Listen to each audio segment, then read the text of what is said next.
Well,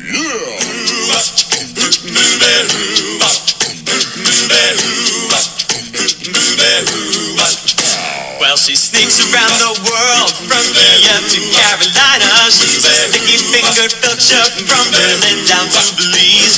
She'll take you for a ride on a slow boat to China. Tell me, where in the world is Carmen Sandiego? Hey guys, so today is Wednesday, January 31st, and today I am actually probably in Cozumel at this point, Mexico. So if you're wondering where in the world is Mrs. Rogers instead of where in the world is Carmen Sandiego, I am in Mexico today, as long as all has gone well, and I'm sure it has. So anyway, I am hanging out on the beaches of Mexico and yeah, just chilling. So I hope you guys are having a good day. And so we're going to finish the notes today for some of the things we wanted to cover this week. Tomorrow you'll actually have a day to work on your projects, your clues. So work together as groups. You know how to do this. Do a good job. Work hard. Put your best foot forward on this. This is your first clue that you're going to turn in, and it's going to set the tone basically for the rest of the project that you're going to do the rest of this semester. So work well together and be patient as you all kind of figure out what you're supposed to do, what your job is, and don't talk too much. Keep it quiet so that everybody can work and Miss Mackenzie doesn't have to give write-offs or anything. Okay. Here we go. Syria and Jordan. So Syria, both countries, we're going to kind of cover them at the same time. Syria is right there in the Fertile Crescent as well, same as Jordan. The capital of Syria is Damascus. Most of the people there are Arabs. And then, as I was saying, the capital of Syria is Damascus. It's spelled Damascus, Damascus.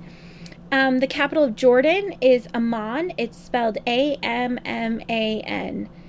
And there's this city in that region called Petra, Petra. And it's an ancient city. It's carved from a rock. You can see a picture of it on page 47 in your book. And it's really a source of tourism now in that area. It's in Jordan. I think it was in that video about the Dead Sea Scrolls as well. So you probably saw some of it there. Moving on to Iraq. Okay, so there's quite a bit about Iraq. It is the largest country in the Fertile Crescent. It's the site of the ancient city of Babylon. Babylon is spelled Babylon, Babylon. There's mostly Arabs and Muslim people also in Iraq. The capital of Iraq is Baghdad. It's spelled Baghdad. That's the capital of Iraq, Baghdad. Their main resource is oil. Let's see, I guess I didn't put that in your notes. So off to the side, write that their main resource is oil. So Iraq used to be ruled by Saddam Hussein. Now his name is kind of hard to spell. It's Saddam, and then Hussein is Hussein. He used to be the ruler of Iraq, and he was thought to have weapons of mass destruction, and that's obviously a problem. He was kind of like the Kim Jong-un of my high school years and my growing up. Like, he was kind of a loose cannon. Like, we didn't know what he was going to do, and we figured if he wanted to blink, he could blow up Israel in a heartbeat.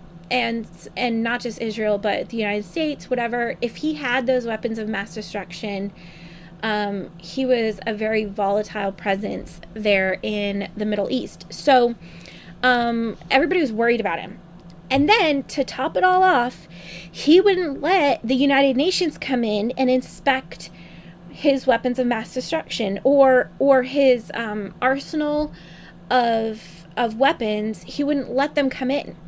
So I mean, I think he kind of wanted everybody to think that he had them to like spark fear in people's hearts, but we could never find out for sure if he had them. And so our president at the time decided to basically go to war, specifically after 9/11. Since he wouldn't let us come in, or not us, but the United Nations, which is different than the United States, guys. He wouldn't let the United Nations come in and inspect his weapons. So there was basically a war that broke out. And as a result of that war, Saddam Hussein was eventually arrested.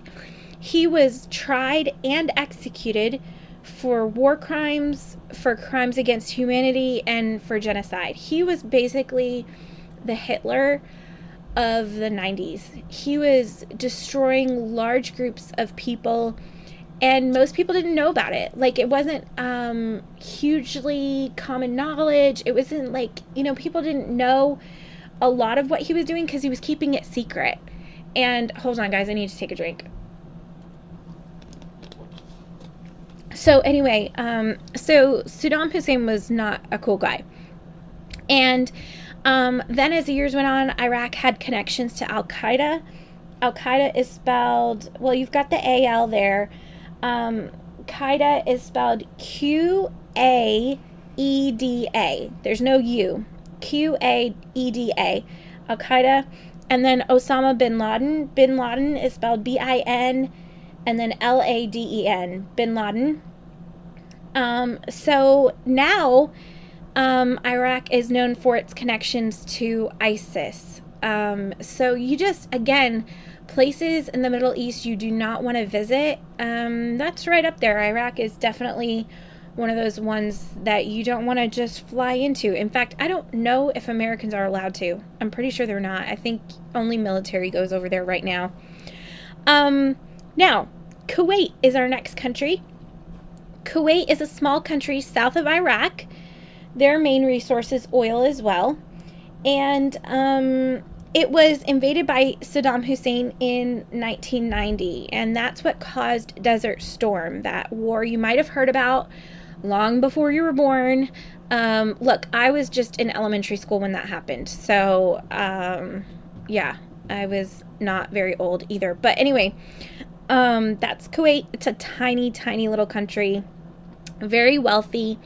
And Saddam Hussein was just a bad guy. And he decided he wanted to take some of their wealth, and he invaded them. And so we were like, stop being a bully.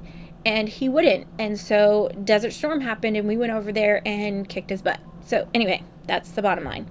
Saudi Arabia is the next country. And Saudi Arabia is ruled by the Al Sayed family, or Al Saud family, I guess is how you would say it. It's S-A-U-D, Al Saud family. It's a monarchy. So, like the Queen of England, well, they have a king of Saudi Arabia. And, but the difference is the Queen in England isn't a totalitarian absolute monarchy. And that's what Saudi Arabia is. So basically he has all power. He's not only the king of the country, he's the head of the government. He is basically a dictator, but it's a monarchy, which means his son is prince or his daughter is princess. I think it's only, I don't know. I'll have to look that up. I don't know if a daughter could be a queen there. I think they only really recognize men, just because of the Muslim religion, but I'll have to look that up and let you guys know. Yeah, so it's a totalitarian. That's a really long word. It's Totalitarian, totalitarian. The king is known as the guardian of the two holy shrines. Yeah, and that the places that he's supposed to be the guardian of is Mecca and Medina. Those are not in your notes, but off to the side, right? Mecca, Mecca, and Medina, Medina, which are both holy sites for Islam. The capital of Saudi Arabia is Riyadh, Riyadh, Riyadh, and there are 4 million people that live there. Saudi Arabia is one of those countries where, like, even the first ladies of the United States don't go there without dresses on. Sometimes, I don't think they make the first lady cover her head, but they all wear hijabs. They all cover their hair. The women do. It's probably one of the most Muslim nations, and they're very strict there. I'm pretty sure drinking alcohol is illegal there. I think divorce is illegal. I don't know. They're very, very strict there in Saudi Arabia. Okay, so I think you're going to watch a YouTube video about Bedouins, which are nomads in the Middle East. So jot down a couple of things about Bedouins as you watch the video. And I think that's it for the recordings this week. So I will see you guys Monday. If you missed a couple of these notes or something, just grab them from somebody else, or Miss Mackenzie has copies, so you can grab them from her. I hope you guys are having an awesome week, and I will see you all on Monday. Bye.